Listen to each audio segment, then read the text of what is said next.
So good afternoon. So this is a bit of a section now on the modifications and why I did them. And this is my reasoning behind why I did them. And I know that other people will have much and varying opinions about modifications to vehicles and whether it fits with the purists around, you know. So what I've done is the modifications that I believe to make this vehicle more reliable and a bit, you know, a bit safer maybe, and also improve the ride quality. So I've got a bit of a list which I've generated, so I'll work my way through underneath and then I'll go and do on top. So underneath, I'll start at the back. So I've done the SPAX conversion on the suspension, better ride quality, more reliable than the lever arm, which is this is all my opinion. I fitted poly bushes into the springs. They seem to be a longer lasting, that's why I put them in. I put cap head screws on here around the diff housing because it's easier to do up the cap heads than it is to try and get the socket in on the edge, especially when you clonk it on the edge here and you can't get into it. So that's the reason for that. You'll also see that there's a disc brakes on there now.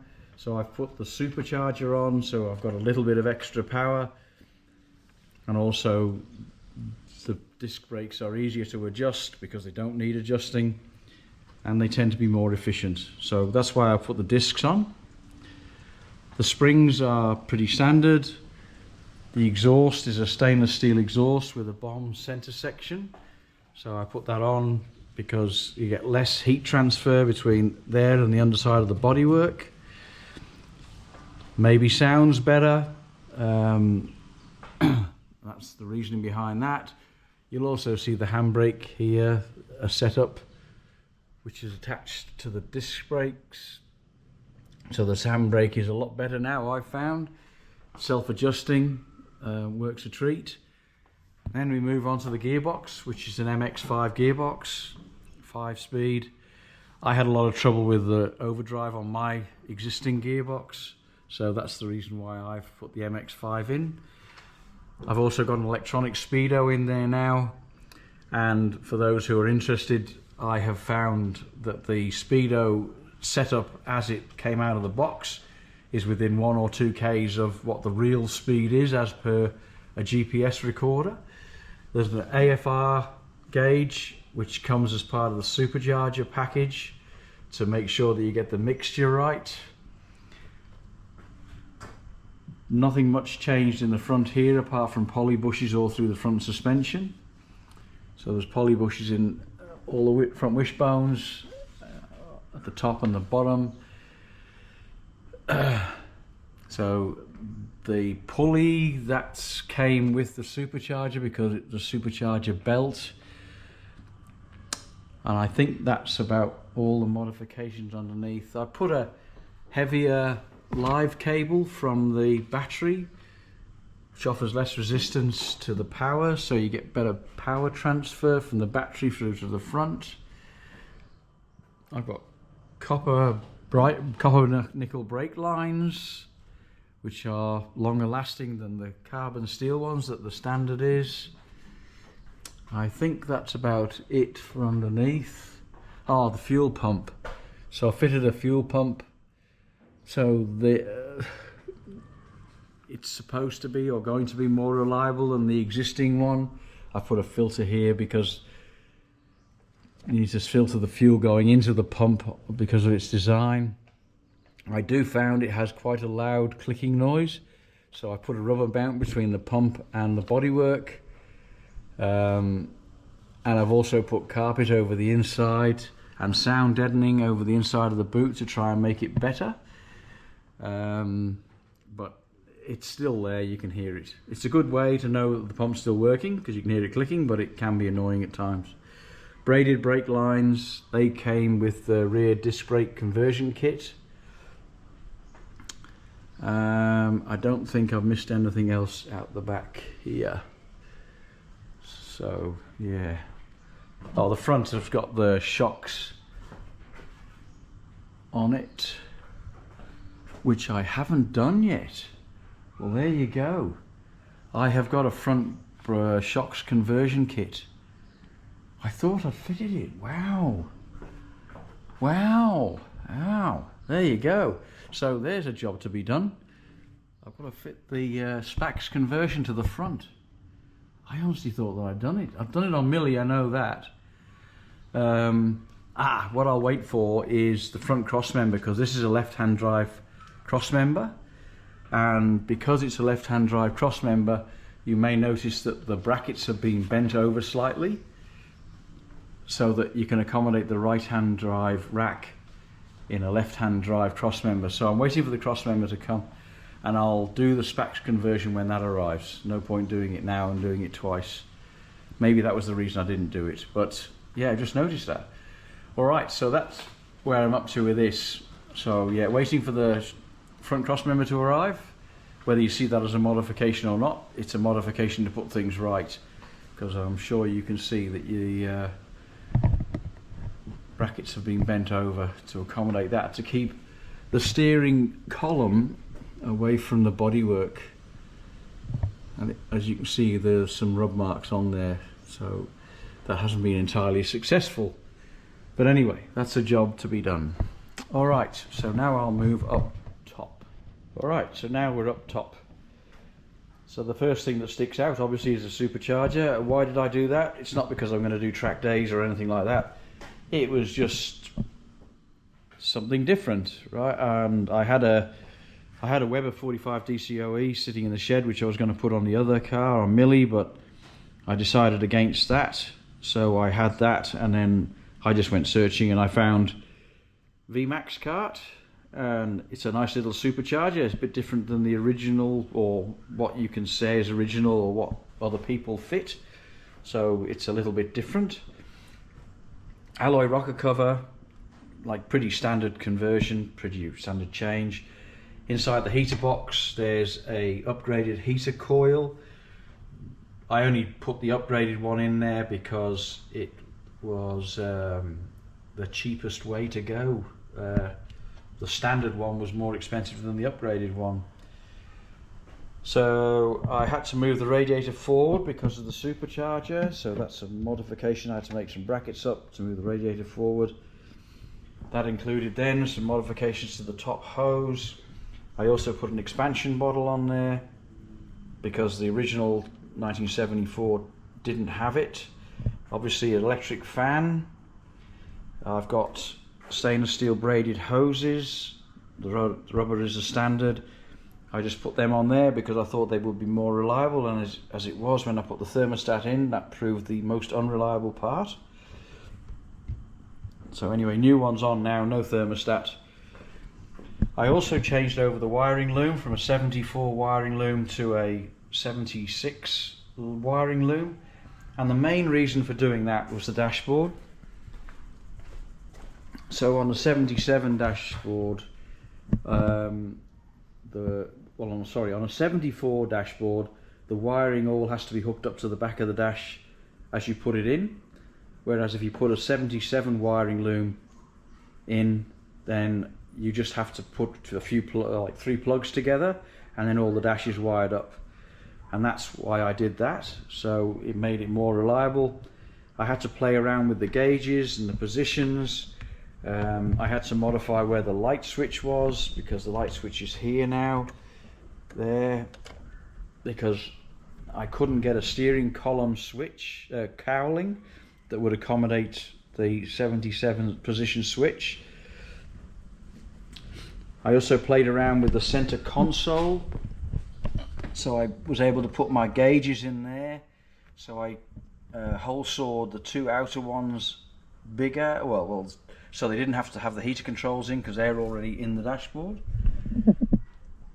So I made them bigger, then put gauges in there.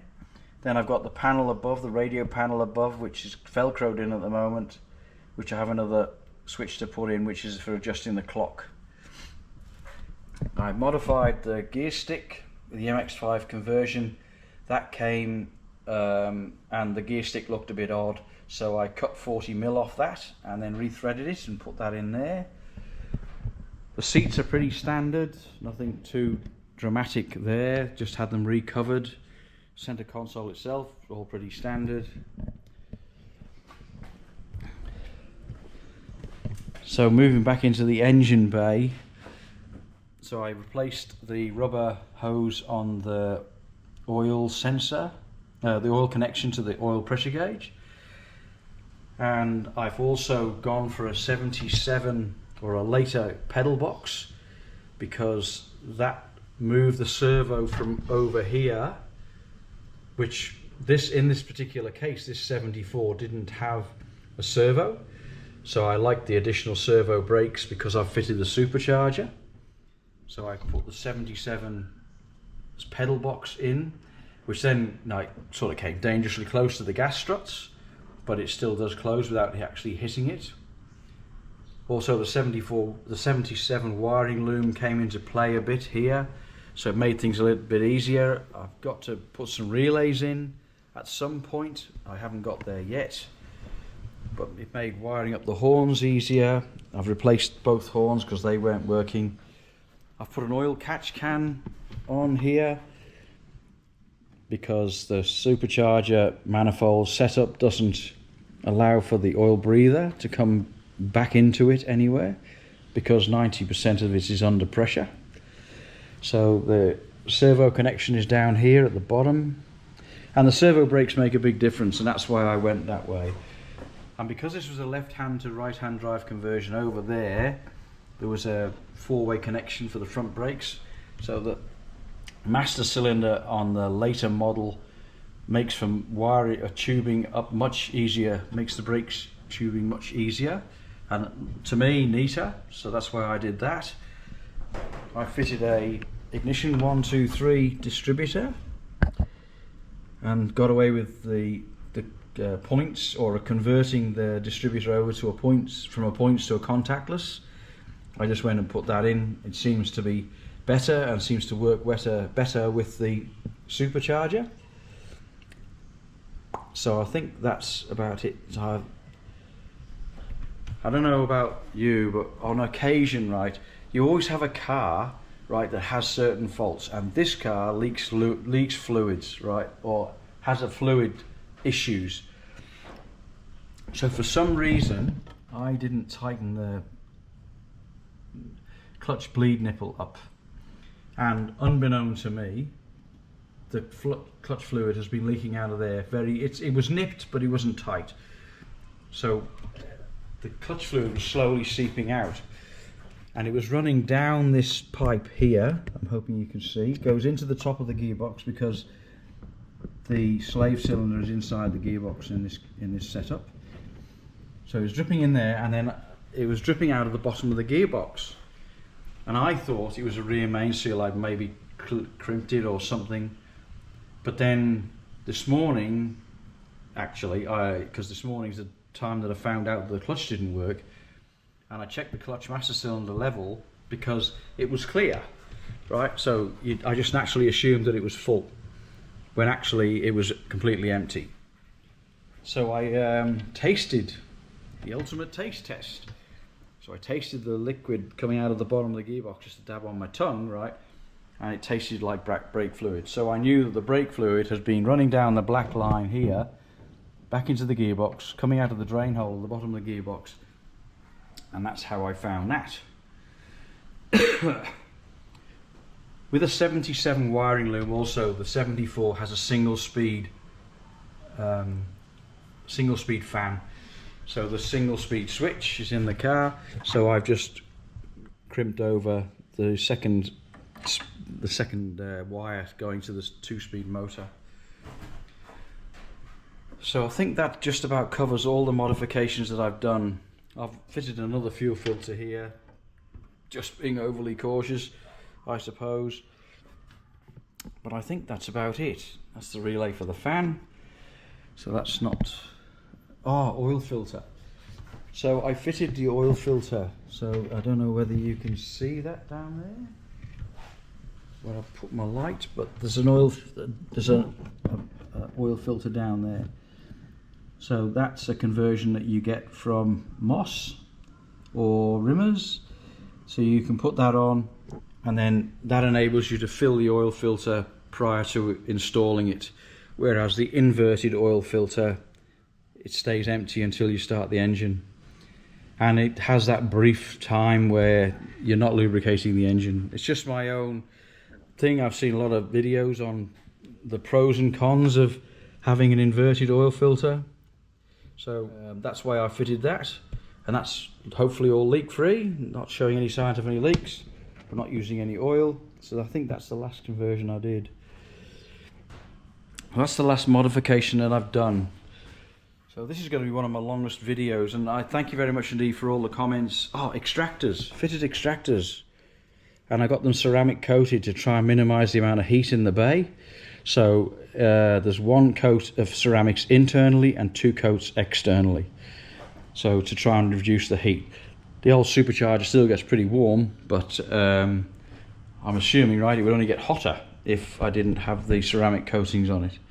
So that's it. I think I'll just have a quick look at my list. Oh, I don't like the fish mouth grill. This came with a fish mouth grill. Oh, sorry, it came with a chrome grill with the vertical slats. No, I'm not. This is my favourite grill, and I had one in my shed, so I fitted it. That's why I like it. I just like it, and that's the end of that. So shock, filter, supercharger, yeah. All right, so that's all my list covered. All right, so yeah, thank you very much for subscribing. Please keep subscribing. I've now got a rear drum to disc conversion on my other MG, and I've got other work to do on that as well. And when the front cross member arrives, I'm going to go and change out the front cross member on this. And I've got to rebuild my 18V engine when it comes back from the engine place. So I've got to drop it off there tomorrow, getting rebored and camshaft bearings done, etc, etc. So I will keep you in touch with what I'm doing there. Thank you for the comments, and I'm hoping this will have been of some value. I haven't mentioned any costs, because costs will be varying all around the world. So the 2 most expensive conversions or modifications were the Supercharger and the Gearbox. All the rest, I suppose, will add up, but they were the 2 most expensive ones. And I'm glad I did them. It makes the driving experience more pleasurable, and doing the drum to disc conversion on the back makes the brakes better, so I can stop better. Yeah, so there you go. Again, thank you for the subscriptions and thank you for the comments, and I will try and keep you entertained through 2025. So, bye for now.